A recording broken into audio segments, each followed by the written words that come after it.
fixar esse tema. Pronto, consegui. Ó, o Sérgio Ramos, grande Sérgio. Eu tava hoje de manhã assistindo o Tolkien Talk. É o melhor canal, né, cara, do Tolkien no Brasil, é o Tolkien Talk.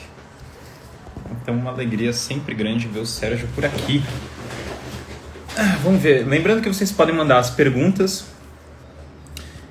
por aqui, pelo chat mesmo, né? Ou lá na caixa de perguntas. As duas formas são válidas. Grande Melk, tudo bom? O Sérgio. O pessoal fantástico. E aí, Sérgio, tudo bem? O pessoal já começou a trocar elogios ao Tolkien Talk, que é realmente, eu recomendo o Tolkien Talk muito, né? Vamos ver aqui.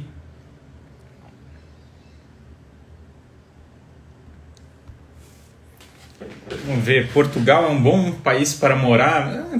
É um bom país para morar, eu imagino. Eu nunca morei em Portugal, né? Hoje em dia, do jeito que as coisas estão, eu não sei se tem um lugar que está muito melhor do que o outro, assim, né? Mas as pessoas que foram para Portugal, que eu conheço, que elas sempre elogiam, elas gostam do país, então eu imagino que seja assim. Não, alguém falou que não, então, bom, já é um... Eu morei, olha aí, então já tem um exemplo em contrário. Hoje em dia, cara, eu não sei mais o que é um bom lugar para morar. Eu gosto de onde eu moro aqui, francamente, viu? Eu tô relativamente bem aqui na minha cidade. Sobre a mentoria é muito boa, né? O bom da mentoria é que eu consigo passar uma formação mais próxima, né, para as pessoas. Eu tenho aluno meu que já está lendo Platão completo, praticamente. Tem aluno que está lendo Divina Comédia, tem aluno que está... E eu vou acompanhando, né? Então eu faço uma rotina de estudos para os alunos. E fora essa rotina de estudos que eu monto com eles, o plano, o dia a dia da coisa... a gente consegue realmente trabalhar alguns temas com bastante profundidade. Então eu acho super boa as mentorias, né? Na verdade, a aula mais profunda que eu dou são as das mentorias, né? De fato, assim, são as que a gente consegue ir mais longe. O Paraíso Perdido, do Milton. É um belo livro, um livro clássico. Eu não sou o maior fã do Milton, assim, né? O Paradise Lost, do Milton, é uma obra importante da literatura britânica. Mas eu acho o Milton, assim... Eu sou bem mais fã do Shakespeare, eu sou bem mais fã de outras obras do que o Milton, propriamente. O Milton, ele tem um tom meio dramático, assim, né? Que me desagrada, assim, uma coisa... Um épico meio fora de proporções, assim. Mas é um livro clássico. O drama humano está muito bem representado no Milton, assim, em certos aspectos. Embora seja uma visão da natureza humana um pouco mais dramática, assim, né?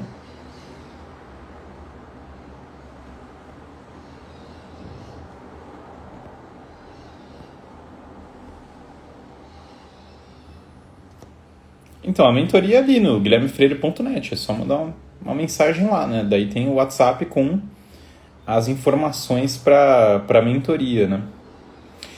Sobre o Milton, o Paraíso Perdido, eu posso depois fazer um vídeo de análise, eu acho que seria o mais adequado aí para o Milton, né? É um autor que vale.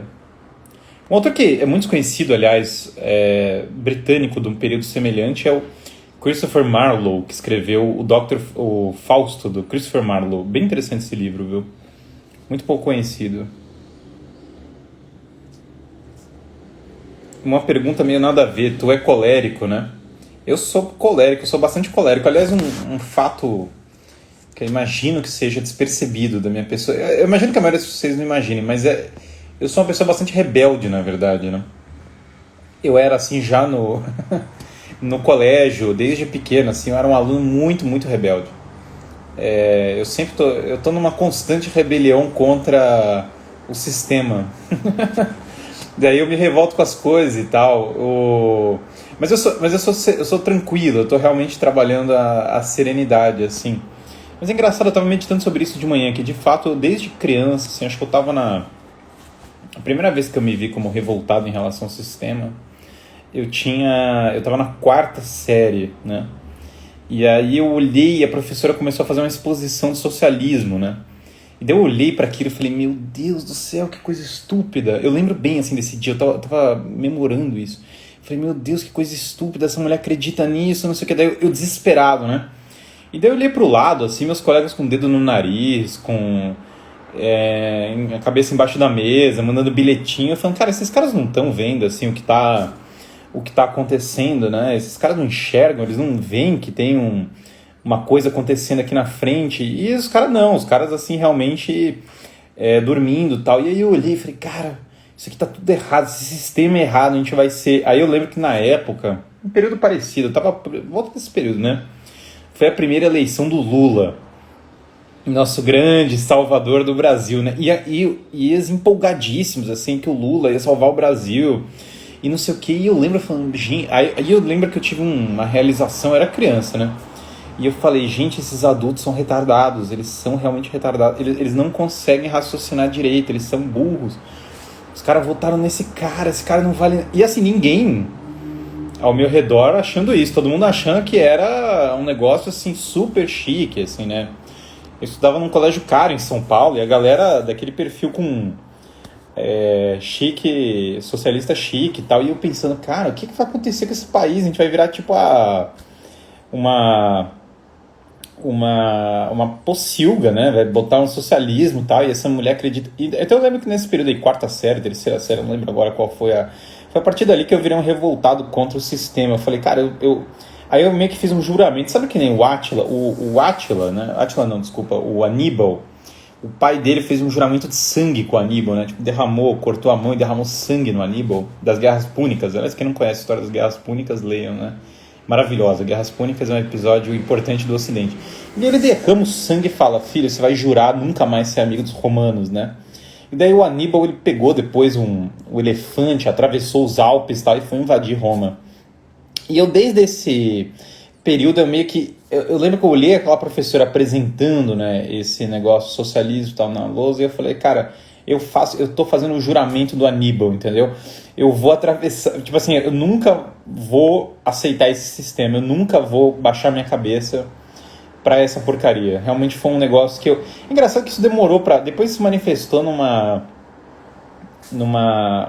conversão religiosa mais pra frente, mas na minha adolescência eu já era contra o establishment, sabe?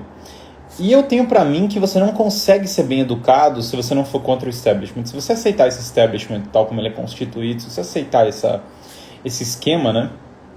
Você não tem como ser educado, é impossível. As pessoas vão te falar que Cuba é um paraíso. E assim, os seus olhos falam que não, mas o establishment educacional fala que é. Então é uma coisa meio complicada isso, né? Então eu sou basicamente uma pessoa revoltada, eu estou numa tremenda... O meu trabalho de professor é uma tremenda revolta, né? Uma constante revolta. Isso que eu entendo como direcionar o meu temperamento para poder ajudar as pessoas, certo? O temperamento colérico para ajudar as pessoas. É realmente olhar e colocar esse temperamento direcionado, né? Então foi isso, essa é a minha história do dia. Eu estava claramente melancólico. Ah, não, nem um pouco.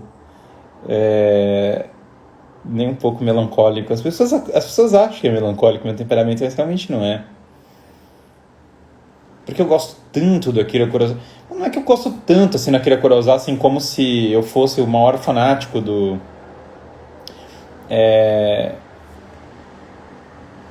Akira Kurosawa, como se Akira Kurosawa fosse fleumático, né? Eu sou colérico, não tem nenhum nem outro, né? Eu acho que Akira Kurosawa é um grande diretor, acho os filmes dele bons, acho Sete Samurais um belo filme, eu acho que ele tem alguns bons... Kagemusha, eu acho um belo filme. Ele é muito... A questão do Akira Kurosawa, pra mim, é que ele se baseou muito em John Ford, que é um dos melhores diretores hollywoodianos. Ele bebeu muito Akira Kurosawa do Shakespeare, Dostoiévski. Então, ele de fato, ele tinha influências bastante boas, né? Eu moro em Portugal, o país é comunista socialista total, bom para quem é aposentado ou ganha alguma renda, para ganhar dinheiro esquece, empresário aqui ainda para trás. Que beleza, hein? O mundo tá muito peculiar, realmente, assim, hoje eu entrei num fórum econômico, né, e eles falando, não, olha, realmente nós não conseguimos, nós já colocamos juros zero, né, praticamente na Europa, e nós não conseguimos entender porque a economia não melhora. E aí, Aí eu parei e falei assim, meu Deus, né, cara, a gente não entende mais nada de economia, né? As pessoas realmente acham que se você der um monte de crédito para as pessoas, a economia de algum modo vai melhorar, né? Isso assim é tão surreal para minha cabeça assim que me foge a inteligência, porque se você começa a encher de crédito as pessoas começam a ter dinheiro dinheiro, né, e tal, fácil, sem responsabilidade, elas fazem investimentos irresponsáveis. E com investimentos não tem savings, né? As pessoas não juntam dinheiro para fazer investimentos. E aí você vive uma sociedade mentirosa, né? Eles falam, o dinheiro do governo... Olha a ignorância desse negócio. Tipo essas coisas de London School of Economics ou qualquer outra porcaria globalista dessa de economia, né? Eles falam assim, não. Nós estamos gastando uma nota, nós estamos despejando dinheiro em estímulo, nós estamos baixando juros e por algum motivo a economia não melhora. Nossa, realmente, qual será o motivo, né? Talvez o motivo seja que o viés keynesiano de vocês não funciona, mas esse, claro, eles não...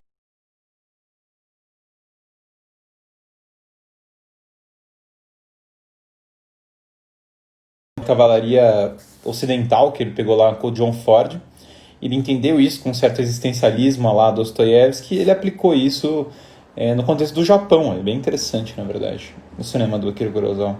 Eu não gosto do Rashomon, na verdade. O Rashomon eu acho mais fraco, certo? Então alguns filmes que valorizam dele eu acho mais fracos. Sonhos eu não gosto tanto. Depende muito do filme também, do Akira Kurosawa. Eu gosto de Yojimbo, viu? Se for para passar a imagem mais nihilista, eu prefiro Yojimbo do que... Eu gosto muito da trilogia no cinema japonês do Hiroshi Nagaki e do Musashi. Eu acho a trilogia do Hiroshi Nagaki espetacular. Eu acho o livro do Musashi, que foi feito do Age, né, espetacular. E eu acho a trilogia do Hiroshi Nagaki maravilhosa. Acho filmes que eu recomendo... Nossa... É uma figura influente para os dias de hoje, a Judith Butler. Ela escreveu esse livro nos anos 80, chamado Gender Trouble, né? E ela começou esse movimento aí da ideologia de gênero. Foi uma das pioneiras disso, baseando no Foucault. Ela até, é engraçada, ela, tipo, se veste assim, meio do gênero, ela tem um penteado do gênero e tal. Ela assim, a Judith Butler, ela de fato é uma referência para isso. Eu acho engraçado que o livro é tipo ela brigando com as feministas, né? Porque ela fala que você não é mulher, você se torna mulher. Então o livro já começa com ela brigando com outras feministas, né? E daí ela propõe essa teoria.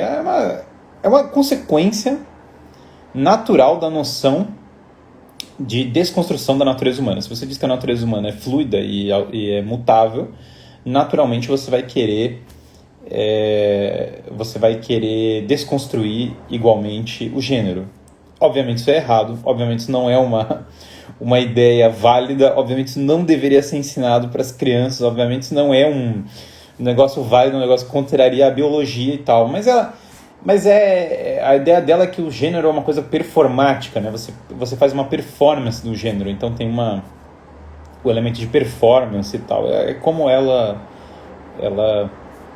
vê as coisas. Ela fala que o gênero ele tem um elemento de essa performatividade, esse conceito, você assume um papel, né? Ela está se baseando na Simone de Beauvoir também, é outra referência dela. É uma autora que teve sua influência aí, importante. Mas escreveu outras coisas, ela mudou de teoria. Hoje a teoria dela não é igual a do Gender Trouble lá dos anos 80. Mas ela é uma das pessoas, para mim, que confundiram tremendamente a cabeça das pessoas contemporaneamente, né?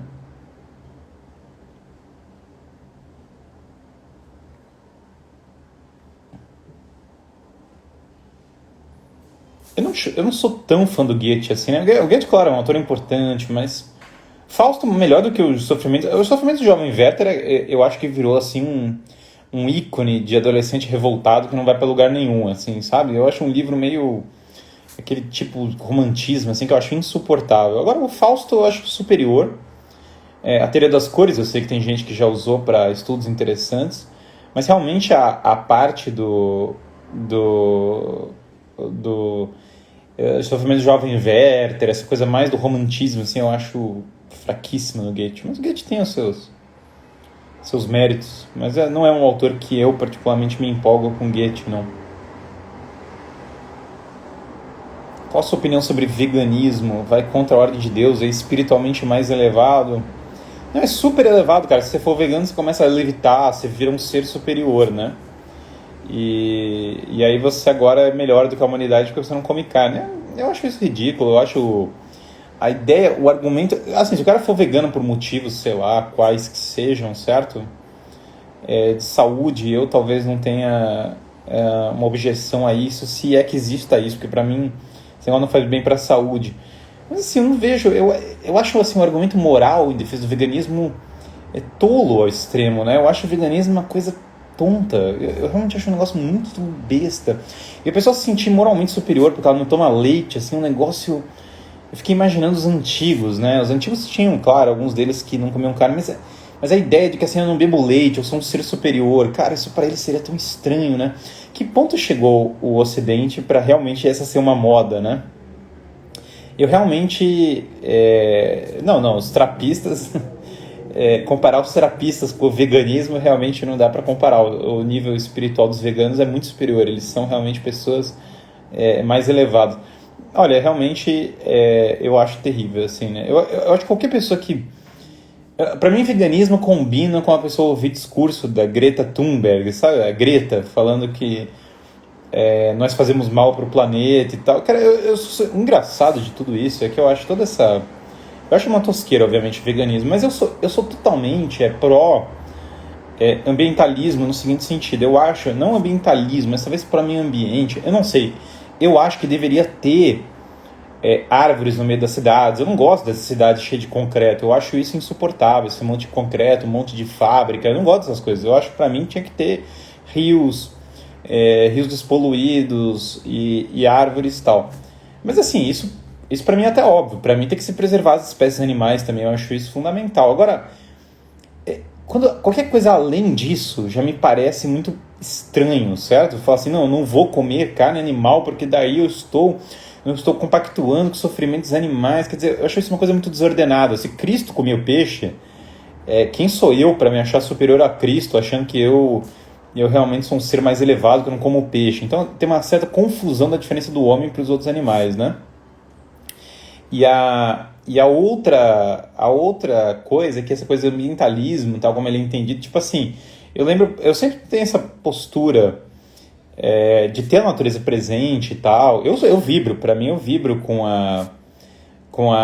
as árvores, sabe, detonando lá o Isengard no Senhor dos Anéis. Eu acho aquilo muito... Eu acho aquilo raiz, eu acho aquilo corretíssimo, né?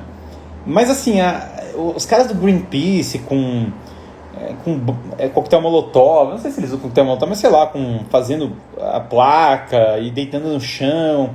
Eu acho tudo isso muito brega, eu acho tudo isso muito cringe, assim, acho que isso são coisas que não tem o menor efeito positivo, assim, na sociedade. A pessoa realmente teria que colocar a natureza numa ordem mais racional para mim, né? Como refutar as ideias do Dan Brown sobre Jesus? Ah, cara, mas aí o Dan Brown não tem nenhuma ideia inteligente sobre Jesus, que Jesus teve um filho, não sei. Mas isso não precisa ter muito... Qualquer história da igreja, qualquer vida do Cristo, qualquer documento minimamente válido assim, serve para refutar o Dan Brown. Dan Brown, inclusive, ele inverte os nomes das heresias, ele erra os negócios e tal. É terrível esse... Mais Barbárvore e menos Greta, com certeza. Ela é Barbárvore e a Greta tem uma diferença de idade razoável, né? Mas assim, eu acho o Dan Brown vergonhoso. O cara não sabe nem os nomes direito dos elementos históricos. Lê a história da igreja, Daniel Hobbes, lê a vida do Cristo do Pérez de Urbel, lê qualquer coisa sobre a vida do Cristo, qualquer tradição da igreja, os padres apostólicos, qualquer documento tradicional sobre a igreja refuta o Dan Brown. Não sei de onde... Cara, que ponto a gente chegou, né? Qualquer coisa que você fale sobre o cristianismo, por mais absurdo que seja, as pessoas, elas compram, né? Porque elas não conhecem o cristianismo. Então, se você falar para elas, o Cristo, ele era, na verdade...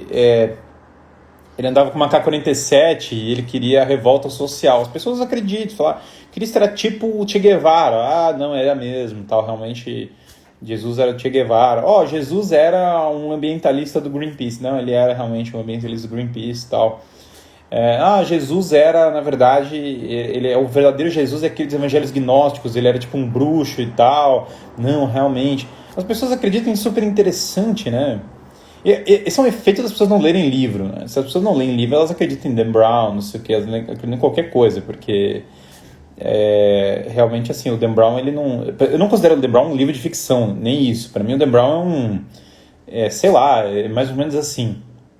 Se eu tô andando na rua, e daí tem uma banca de jornal, né, que já não existe mais praticamente, mas aí tem aqueles livros na estante, né, na exposição, e tem lá um livro, né, A Verdadeira História do qualquer coisa, né, a história secreta de Donald Trump, certo? E tem um livro lá com aquela capa em baixa resolução, né, lembra do Windows 98? Então, tem lá feito com Windows 98 e tal.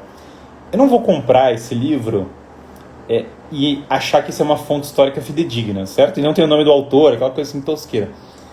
Pois é, mas pegar o Dan Brown é o mesmo nível. O Dan Brown é tipo uma montagem de tosqueira pura, tipo super interessante e tal.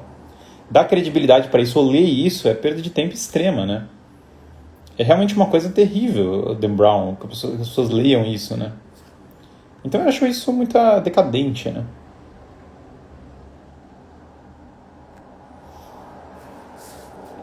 Elas conseguiram melhorar a economia com o capitalismo, na verdade, né?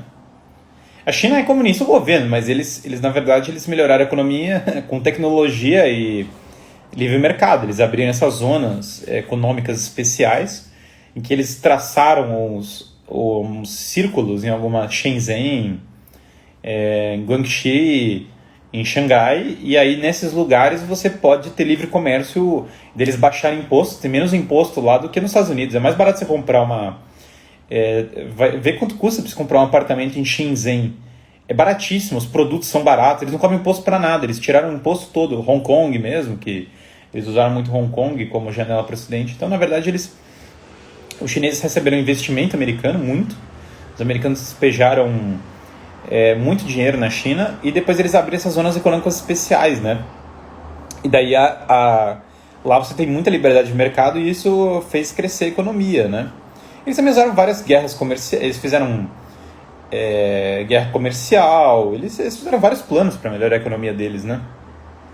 Nesse ponto, a política econômica deles não é tão burra. Agora, não funciona onde eles aplicam mesmo o comunismo, porque no interior eles aplicam, né? E daí, nos lugares onde eles aplicam, há um problema, né? Mais pobre, mais o interior, né? O interior o povo sofre mais, né, na China.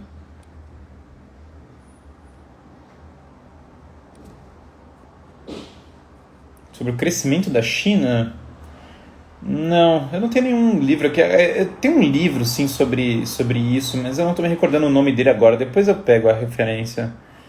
Eu comecei a ler o livro, eu li metade dele só, mas eu não estou nem me recordando o nome agora. Mas era um livro sobre Vale do Silício, a relação do Vale do Silício com a China. É bem interessante esse livro.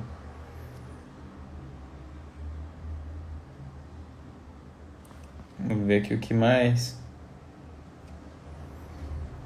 Os chineses, eu tenho proximidade com os chineses, meu avô, ele tinha empresa na China, né? E ele ia todo mês para a China. Então eu cresci com meu avô indo frequentemente para Hong Kong, trazendo coisa da China, conversando e tal. Essa questão do comércio com a China é uma coisa que está presente na minha vida desde a minha infância. Assim, eu acompanhava o meu primeiro Nintendo 64, meu avô trouxe da China e tal na época, né? E aí eu fiquei feliz, né, cara? Pouca gente tinha ainda. E eu parecia aquela criança daquele vídeo viral, né, que tinha na criança gritando Nintendo 64 e tal. Faz muito tempo ele trazia chá da China, trazia umas coisas muito interessantes, a gente gostava e tal. Ele contava bastante coisa lá sobre como funcionava o partido e tal. A China, eles estão misturando um monte de coisa, né? Eles estão lendo Confúcio, que eu acho bom, que é um autor mais tradicional. Eles estão lendo tipo Carl Schmitt, bem bizarro, misturando isso com comunismo. Eles estão fazendo umas coisas muito misturadas lá, né? É uma mistura de um monte de coisa, a China, na verdade. A China não é comunismo tradicional. A China atual, ela não se porta como na época do Mao, de modo algum. É outro perfil a China contemporânea, né? Agora, distinguir o que é isso, eu não sei, cara. Eu não sei nem se eles mesmos sabem direito o que é o regime deles. O regime deles é uma coisa meio nova, cheia de... Obviamente eu não tô nada empolgado com a perspectiva dos chineses serem a força dominante global. Mas sei lá também, né? Quer dizer, entre a Kamala Harris e o chinês, eu não sei o que... Eu francamente não tenho cavalo nessa corrida entre a Kamala Harris e o chinês, né? Se é que é uma corrida, né? Se é que os dois, na verdade, não vai ser... Tipo, os dois vão só dividir a questão e beleza, né? Mas se fossem falar assim, vai ser a...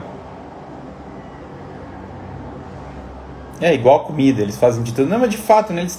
Eles são ecléticos, porque assim, na China, você tem várias etnias, você tem várias línguas, e tem muita gente. Então, eles já são meio... Uma coisa que o pessoal do Brasil, às vezes, pode não entender sobre a China. No Brasil, as pessoas... não, se for uma cagada do Reino Unido entregar Hong Kong à China, mas eles foram forçados, os chineses ameaçaram, os chineses botaram soldado lá, os britânicos não tinham o que fazer ali em 91, legalmente eles não precisavam ter entregado Hong Kong, aliás, né? Não era esse o pacto, eles tinham que entregar parte do território, mas não a cidade de Hong Kong em si. Mas os chineses podiam só tomar o lugar da Inglaterra, eles não tinham o que fazer, eles se sentiram pressionados na época. Também não eram as pessoas mais fortes do mundo na época, os ingleses, né? Os ingleses também iam fazer o quê? Peitar a China? Eles já entregaram, capaz de eles entregarem um pedaço das ilhas britânicas para a China, mais fácil isso do que eles peitarem a China para Hong Kong. Mas enfim, os chineses na verdade são muitas etnias, são muitas línguas, ele é muito diverso. Aqui no Ocidente, às vezes a gente pensa os chineses como se fosse um bloco único, como se fosse tipo todos eles são iguais e eles pensam igual e eles são assim. Realmente não é assim que é o país. Eles não... Guangzhou é muito diferente da Manchúria, é muito diferente da região da Mongólia, que é muito diferente da região... são regiões diferentes. Se for para Macau, de Macau você for para Shenzhen, de Shenzhen você vai ver lugares muito diferentes, né? Então os chineses, na verdade, eles têm uma dificuldade, inclusive eles são mais ecléticos, por definição eles são meio ecléticos por eles terem essa diversidade dentro deles, e eles tem coisa que eles não entendem também do Ocidente e tal, é mais confuso do que parece. O governo chinês ele é muito preocupado com a população chinesa, ele é preocupado porque a população chinesa é muito grande, né? A população é imensa e eles não sabem o que fazer. Imagina, se revoltasse 0,1% da população chinesa, são milhões e milhões de pessoas. Então o governo ele é bem preocupado com os chineses, né? Mais do que ele efetivamente nos conta, né? E o Partido Comunista lá, e assim, é um partido... As pessoas entram no Partido Comunista para ter um cargo público. Muita gente que está no Partido Comunista não é comunista.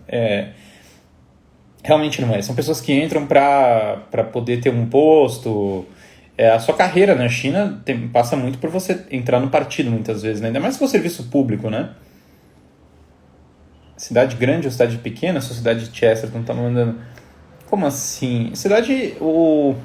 Tem aquele economista, o William Hope, que ele falava que o tamanho ideal para uma cidade era até 300, 400 mil pessoas, né? De fato, se as cidades fossem mais perto desse tamanho, seria talvez ideal, né? As cidades são muito grandes, às vezes, né? Eu não sou contra a cidade grande. Por exemplo, eu moro numa cidade considerada grande. Eu não vejo tanto problema com o tamanho de Curitiba. Agora, o tamanho de São Paulo, o Rio é completamente fora do normal, completamente desproporcional, né? O jornalista tem que ser filiado ao... Sim, jornalista, empresário. O partido é uma... Você tem que seguir a carreira a cartilha do partido, né? A China é bem confuso, na verdade. Não é tão simples. Eu não acho... O fato de ser confuso é menos preocupante, mas é só mais complexo do que às vezes parece, né? Porque a natalidade diminuiu todo mundo porque foi feita uma campanha global contra a natalidade, né? Foi feita uma campanha. Pra morar, eu gosto de onde eu tô. Eu gosto do tamanho de cidade que eu tô aqui, Curitiba, assim, eu acho ideal, assim, pelo menos no Brasil. Aprender mandarim, vamos ter que, né? Os chineses vão começar a mandar, claro, os americanos... Porque assim, os chineses eles querem ganhar e os americanos querem que os chineses ganhem. Bom, nessa equação eu imagino que os chineses vão ganhar, né? Pelo visto. Os americanos que estão no poder, pelo menos agora, né? A esquerda descobriu muito bem a maneira de passar suas ideias. A direita percebeu isso. É que assim, direita e esquerda, vamos lá, sobre direita e esquerda. Direita, não, é assim, primeiro esqueça essa história de Revolução Francesa e tal. No fundo, direita é simbolicamente representa ordem e esquerda é desordem. Esquerda é caos e direita é ordem. É óbvio que é isso. Qualquer outra... Não existe direita e esquerda, existe caos e ordem. Existe gente que quer tocar o terror e tem gente que não quer, certo?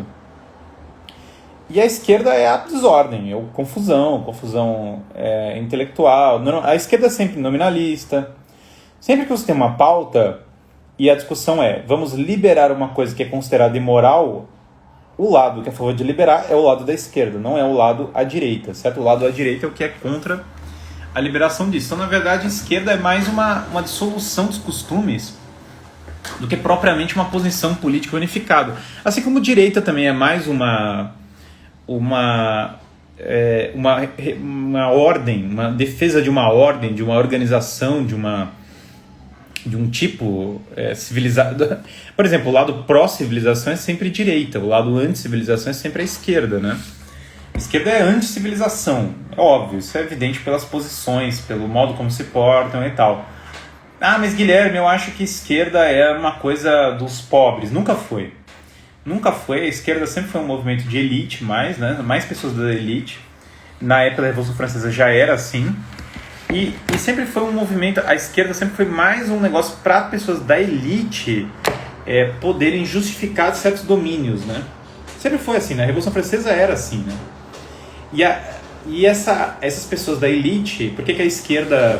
Não é tanto que a esquerda sabe se comunicar, quanto que a esquerda, ela educou a elite ocidental.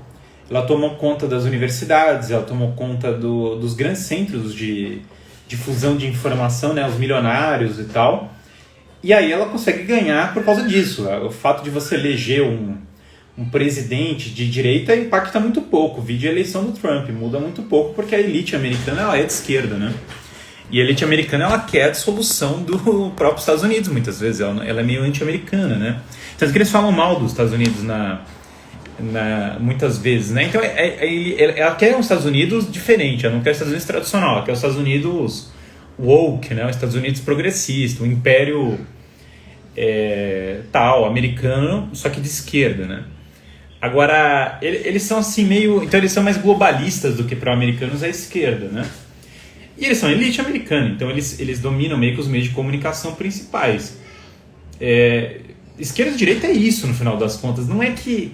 Não é tanto assim quanto uma questão de Revolução Francesa ou não, certo? Quem sentava à direita na Assembleia. Bom, eu não sentaria na Assembleia, certo? Claro, o termo veio daí, mas é que na verdade é mais antigo, porque o direita significa reto e esquerda é torto. Se você pegar na tradição a palavra, por exemplo, a palavra direito e a palavra direita é muito semelhante em francês, eles têm que mudar um pouco o termo para diferenciar, porque right wing é a mesma coisa que reto. Direita é reto, direito, né? Está direito.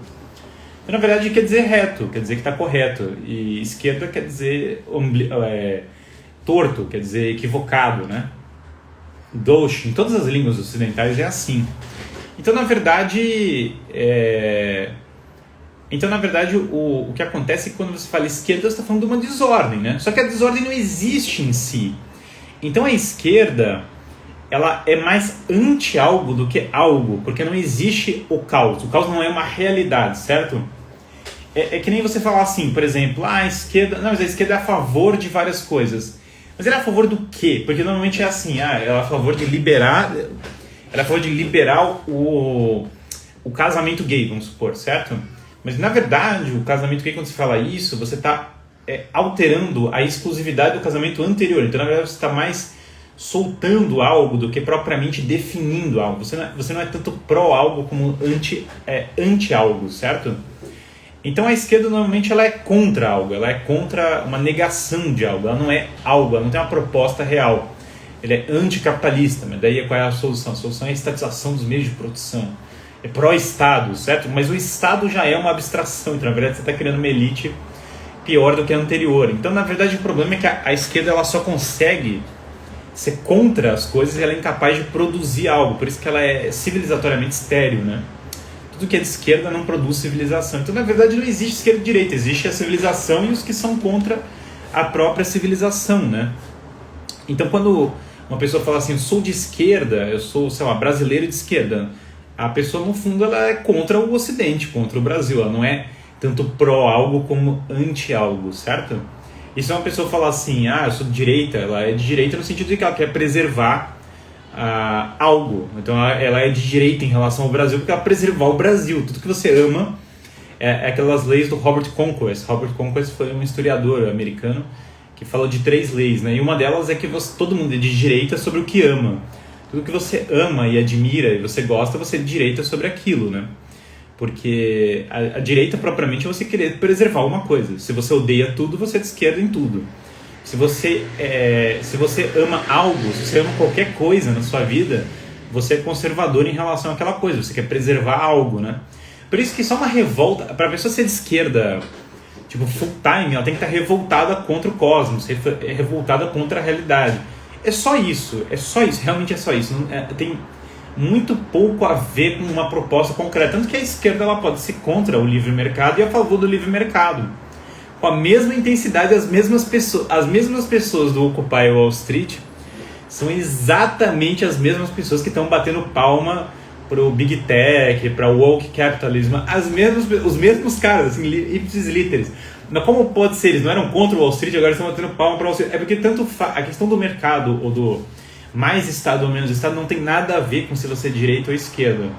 A questão não é disso que se trata. A questão de ser pró-americano ou anti-americano não tem nada a ver com ser direita e esquerda, tanto que a direita era anti-americana, a esquerda era anti-americana e agora a esquerda é pró-americana. E ela mudou com a mesma... Eu cresci nos anos 90 a gente preocupado com o FMI e os Estados Unidos, o imperialismo americano, e eles iam vir e dominar a Amazônia e não sei o que e tal. E agora os Estados Unidos é do bem, agora os Estados Unidos é uma força benigna que nós temos que bater palma para eles e nos subordinar os americanos. Na verdade, o problema é que isso não tem nada a ver com a questão efetivamente dos Estados Unidos em si. Não é questão de ser direita ou esquerda, ser anti-americano ou não. Basicamente é ser contra a civilização. Então sempre, por exemplo, a esquerda sempre vai ser contra a tradição ocidental, sempre vai ser antiplatônica, contra Aristóteles, contra os clássicos. Isso sim, porque em última instância ela não pode preservar esses clássicos. A tradição tem que ser sempre a tradição revolucionária. Então você sempre tem que apagar o passado, né? E aí que tem a questão, a segunda lei do Robert Conquest, que é fascinante, é que se você não for explicitamente de direita, você vai virar de esquerda no longo prazo. É visível, assim, isso é muito visível no movimento dos isentões, tanto americanos quanto brasileiros. O Brasil e os Estados Unidos são cheios de isentões, né?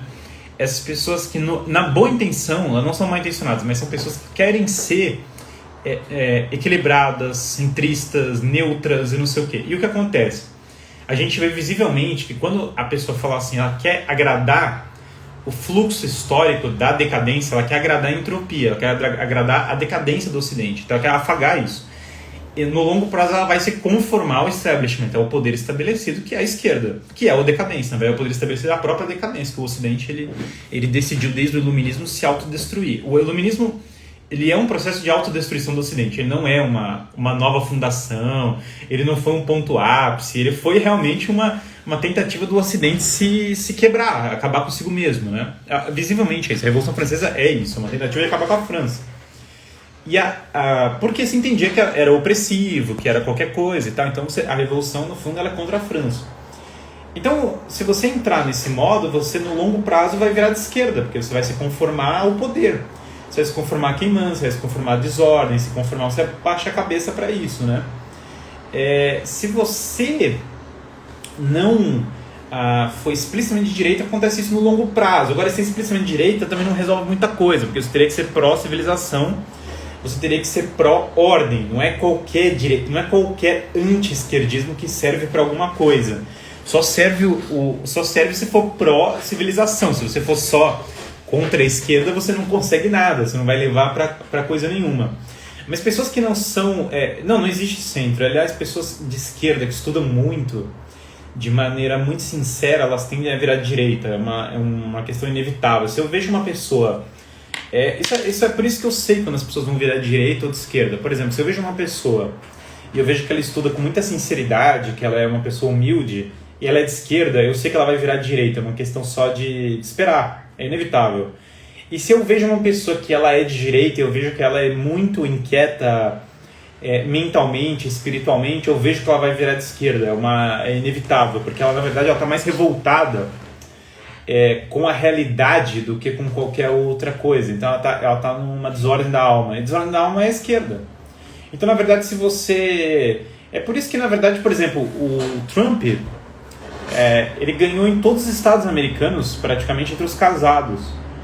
É óbvio, ele ganha entre quem que vota na direita? Quem é mais velho, ou seja, que tem mais experiência de vida. Quem é casado, que tem que pagar boleto, quem tem mais responsabilidade, quem é menos dependente. Essas pessoas votam na direita. Quem vota na esquerda é quem é mais dependente, mais novo, mais revoltado, menos estável, menos compromissos. Então, na verdade, quando vocês falam assim, direita e esquerda, não é uma posição. Esse é um mito iluminista, de que existem posições políticas, né? Qual é a sua posição, qual é a sua opinião? Não, minha opinião é de direita, minha opinião é de esquerda. Não tem nada de opinião. Na verdade, por exemplo, se a pessoa ela tem uma vida quebrada, desordenada, a opinião dela é de esquerda. Claro que é, só faltava não ser, pô. Ela está justificando ela pode ter até uma vida quebrada e achar ruim. Daí ela é de direita, porque ela acha ruim, ela queria mudar ela e mudar as outras pessoas. Mas a responsabilidade pessoal é direita. Então sempre o candidato, numa eleição, sempre o candidato à direita, ele é o mais pró a própria civilização que ele representa. Agora, o que acontece é que a nossa direita está muito à esquerda do que foi a direita no passado. Então, por exemplo, se você pegar para o século XIX, o Bolsonaro e o Trump são de esquerda. Para o Império Brasileiro, eles são de esquerda. Para os Habsburgos, os caras do Império são de esquerda. Bonifácio e quem são de esquerda para o Império Habsburgo. E para o Luís XIV, talvez os caras do Habsburgo... Porque, na verdade, o que aconteceu com o Ocidente foi um processo, a partir do iluminismo, de autodegeneração, né? Então, na verdade, quando falam assim, o Trump e o Bolsonaro são radicais, né? Para os padrões históricos, eles são bem à esquerda. Eles estão bem à esquerda, historicamente falando. Se eles fossem colocados no Segundo Império Brasileiro, eles estariam bem à esquerda. Vamos supor que as posições deles fossem iguais às atuais. Eles seriam representantes da esquerda, né?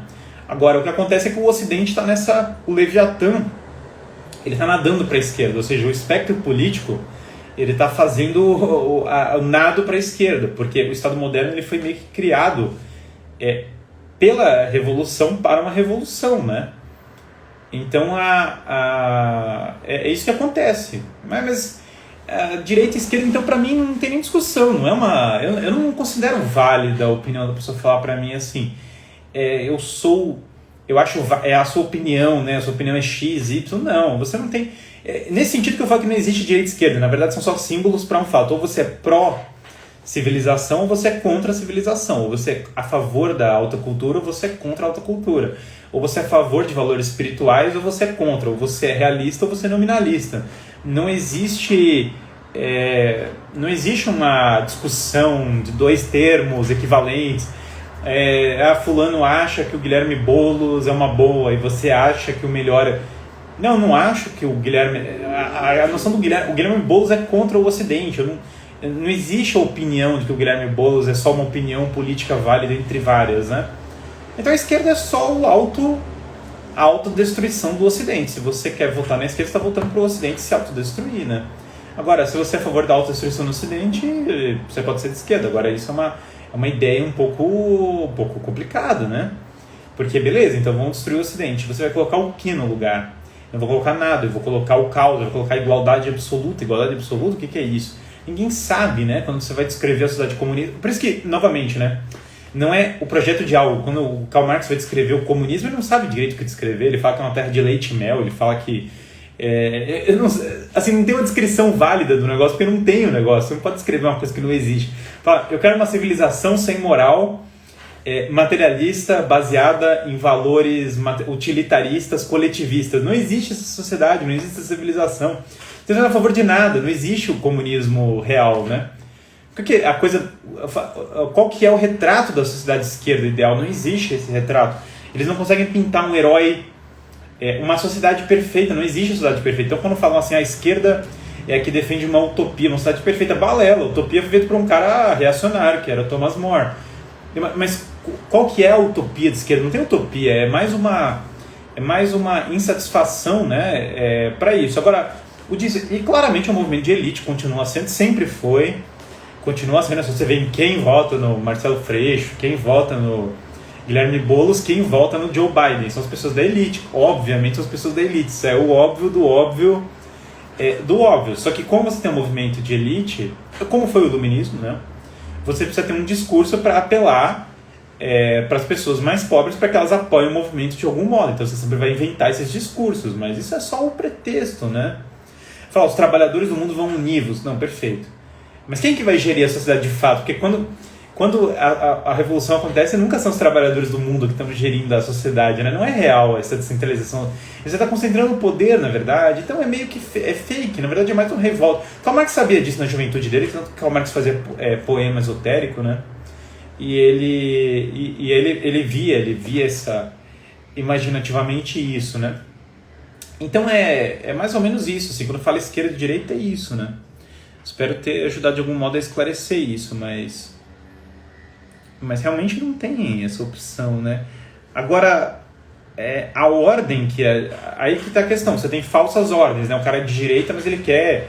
O que é a ordem? A ordem é bater em gente. Não, a ordem tem que ser uma ordem transcendente. Se você faz uma direita imanentista, uma direita terrena, que a ordem não é espiritual, é tudo ateu, é tudo bater nos outros e não sei o quê, aí você cria, obviamente, uma decadência que só vai favorecer a esquerda, claro, porque ela é desordem.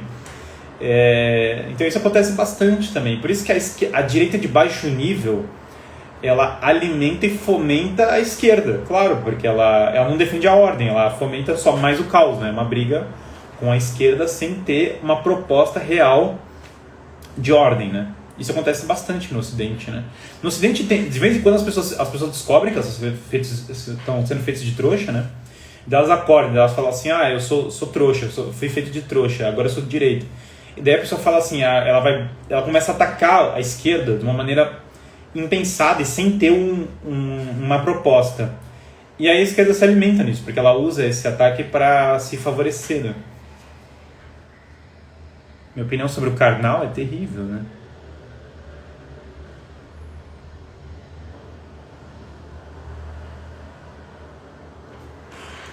Não é tanto que foi que perguntaram aqui? Se tem, me renderia um áudio do Telegram. Posso fazer um áudio do Telegram sobre direita e esquerda? Eu não tenho problema sobre isso. Melhor explicação de esquerda que eu já ouvi. Fico feliz. Eu sou, né? Eu sou, como eu disse, eu sou de direita desde essa época, desde que eu tinha 10 anos eu sou de direita, né? Mas é claro que eu sou de direita. Eu olhei e falei assim, eu sou a favor da civilização, eu amo algo, né? Eu amo meus pais, né? Eu amo alguma coisa, tenho que proteger alguma coisa, proteger minhas filhas, né? Se você tem alguém para proteger, você já é de direita de algum modo, né? Claro, sem dúvida nenhuma.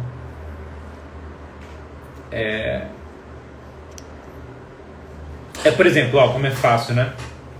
Abolição das penas é uma posição de direita ou de esquerda? Liberar todos... É claro, porque é desordem, então é uma posição de esquerda. Liberar... Qual que você fala? Liberar de esquerda. Alguém fala assim, mas por esse sentido os libertários, em muitos aspectos, são de esquerda. Mas claro, é evidente, né? Mas isso sempre foi... Isso também era para ser óbvio, né? Mas o iluminismo não trouxe direitos universais? Não, os direitos universais são uma piada, né? Porque assim, esses direitos universais, eles funcionam assim. Você tem o direito... A propaganda é que você agora tem direitos e antes você não tinha. Mas é fake, né? Porque eles falam assim, você tem direito à vida. Mas não se você estiver no ventre, então você não tem esse direito mais. Nós vamos preservar você tem livre processo. Mas será... Se você é contra o sistema, você não tem. Então, na verdade, o iluminismo ele tem uma propaganda de direitos universais e individuais, mas essa propaganda ela não casa com a realidade da praxis política do iluminismo. Na verdade, ele persegue os seus inimigos. Na verdade, você tem um sistema que é dominado por poucas pessoas e na verdade ele fala que ele está protegendo direitos individuais, mas ele não está, né? E, na verdade ele quebrou as bases do próprio direito, que é o direito natural, matou as próprias bases e criou uma insegurança jurídica, um direito frequentemente mutável. O direito iluminista, a Constituição americana original já não é mais seguida, né? A Constituição brasileira já não é mais seguida, e olha que ela já é novíssima. Eles vão sempre avançando a pauta revolucionária com o sistema jurídico. Então, os direitos individuais eles vão mudando com o tempo para se adequar ao relativismo, né? Então, não é real que o direito seja preservado pelo iluminismo. O iluminismo, na verdade, ele matou a base do direito, né? Ao contrário, o iluminismo matou as bases de um ordenamento jurídico ordenado, né? Então o iluminismo, a propaganda dele é que ele trouxe liberdade, participação popular na política, é fake, né? É falso. Eu não acho ruim participação popular na política, mas ela não é real. Onde que ela existe? Você ir lá e votar num plebiscito nacional a cada 4 anos, isso é participação popular na política? Isso é uma piada, né? Você não tem mais nenhum tipo de participação real na vida política. Você poderia comparar na sua época libertária? Um dia eu posso contar sobre isso. Durou muito pouco tempo, era só realmente meu colegial, assim, sabe? Nenhuma direita em momento algum da história humana defenderia o liberalismo econômico da atual direita. Pode ser.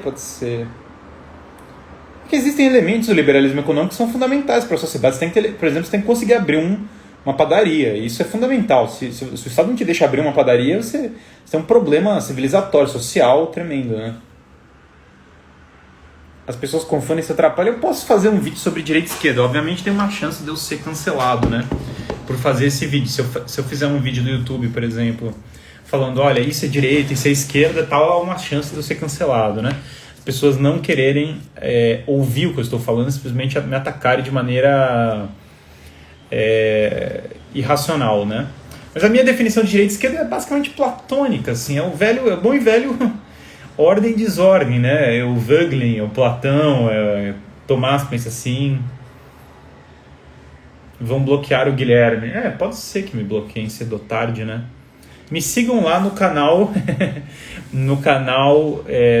lá no guilhermefreire.net tem o meu canal lá, e sigam lá nesse canal antes que me bloqueiem, né? Vai ser totalmente atacado. Não, pelos dois lados, é possível, né, cara? Agora o que eu falei é tão simples, né? Mas eu acho natural isso. Mas sim, podem me cancelar. Hoje em dia, tudo que eu falo podem cancelar, né, cara? Eu quero que você... Por exemplo, eu gostaria que vocês lessem isso aqui, ó. As Grandes Heresias, do Bellow. Eu queria que vocês lessem a história da... Aqui, ó. Eu queria que vocês lessem Hugo de São Vítor, Didascalicon, Giovanni Reale, a história da filosofia antiga. Eu queria que vocês lessem As Grandes Heresias, do Hilary Bellow. Só que o que acontece?